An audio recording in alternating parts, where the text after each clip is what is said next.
you needing some paper plates, well, look no further. I found these great. They're palm leaf plates, so it does come in a set of 50. You get 25 in the 7-inch, and then you get 25 in the 10-inch plates. So I'm just going to show you the plates now, and then we're going to eat off them for dinner. But these would be great if you wanted to have some fancier plates for your wedding or maybe a birthday party. You could also take these camping, and whatever you would like to do is going to be super handy. So we have them here, and they are super nice. The backs are a little bit darker color, super nice, pretty.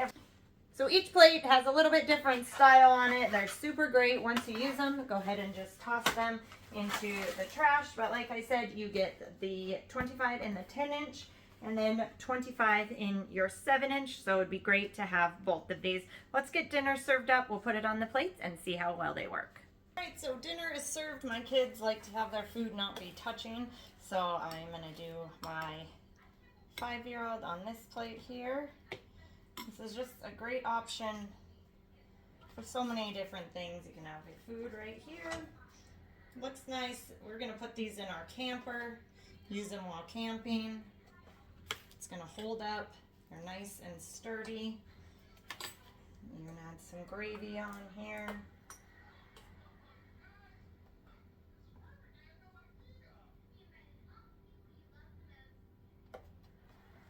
And then dinner is served. Again, we got 25 in the 7-inch, 25 in the 10-inch. These look great, super fancy. You could decorate them up for a wedding or use them for camping, whatever you want. The possibilities are endless. I'd like to thank the company so much for sending me these. If you're in the market and looking for some great palm leaf paper plates, then look no further because I, 10 out of 10, recommend.